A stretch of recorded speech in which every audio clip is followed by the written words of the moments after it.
All right, '06 Chevy Silverado. I'm out here today. I'm going to replace the driver's side door module here, and this is the replacement part I picked up. Notice on the bottom there are different versions of this, and hopefully the camera picks that up. It'll tell you it's a 4-door EAP. Some of these are 2-door modules and so forth, so pay attention to that. Now, to get started on this process, you've got to remove this door panel, which means you've got to take the clip out in the corner here. It needs to come out. Then you have a filler pin, this, that comes out. And you have a Torx that comes out over here. You're going to then pop out your door lock piece. Behind that door lock piece will be a little 7mm bolt. In that corner, you'll take it out. You'll come down, there will be another 7mm that will be nestled between the door handle. You'll take it out. Finally, you'll snap the piece off of your door trim here, door handle trim. Now, when you remove this panel, be very careful because of your lighting. There is a short pigtail here, and you'll snap that off if you're not careful. Now, the panel is ready to be just lifted out of place. When we lift that behind there, of course, we will have the dust shield and so forth. Underneath here, this is attached with a 7mm that we'll have to remove to release this. I'd like to tell you could just snap it out here, but you cannot. There is a 7mm on the underside of this and harnesses, so we'll get to that when we get on the inside. So we're going to lift this panel off. We have a support here to set it on so we can do some work in changing this out.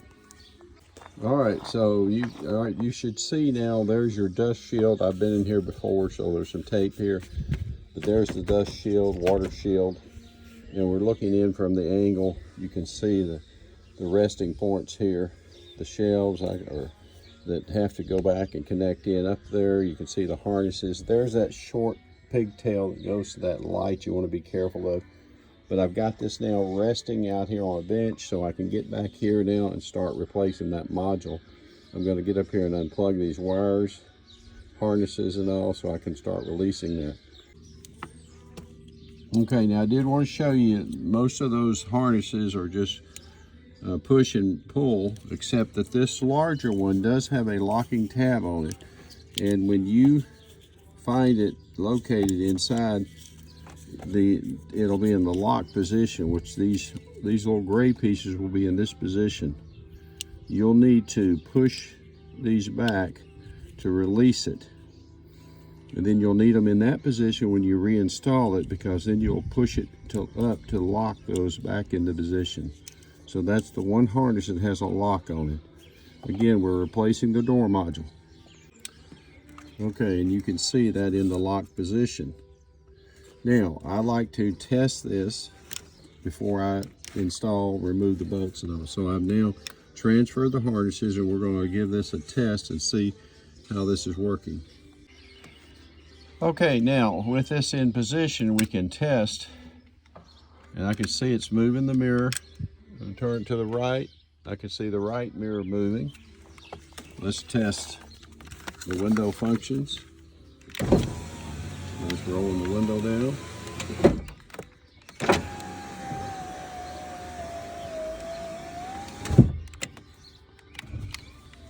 All right, so those are working.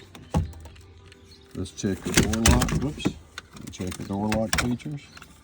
It's hard to do this with one hand and the camera, but let's see if these door locks are working. Yes, the door locks are working. And that lockout is working. So everything is working. So now I'm safe to go ahead and remove the 7mm and replace this module. Okay, and here's that little 7mm that I'm removing here on the front side. And I'm going to take it out, and then I'll pull the old module out and insert the new one. All right, now I've pulled out the old door module here. And you can see where that 7 millimeter set. And now I can replace this and insert the new. All right, now to release this, your door module from the surrounding trim and all, you can see there's little tabs here along the side. You're just going to come in with your flat screwdriver and gently probe those and let that loose. Okay, and as you probe, you will see it'll separate. And there's your door trim. There's that module. Now you're ready to insert your new door module.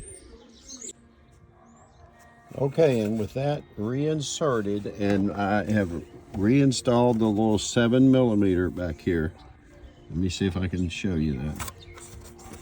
I've reinstalled the 7 millimeter back here. Now I'm just going to lift this up and literally pop it into place, and the latches will catch. All right, and there's that new door module installed. Everything is working. And now I'll just reverse the procedure to put the door trim back on. And that's a new door module. Again, I did the driver's side. This will be similar on the passenger side. However, on some of these Chevrolet Silverado models, the passenger side is actually the remote entry receiver also. But otherwise, it's similar in process. It still has a 7 millimeter holding it. All right, hopefully this is helpful. All right, and here is the final. You can see. Now, of course, it's not going to lock now because I have the ignition on, the door open, but I have the Torx back in. I've reset the 7 millimeter there, 7 millimeter here, closed the door panel, put the top piece in, put the filler hole in. The new module is in.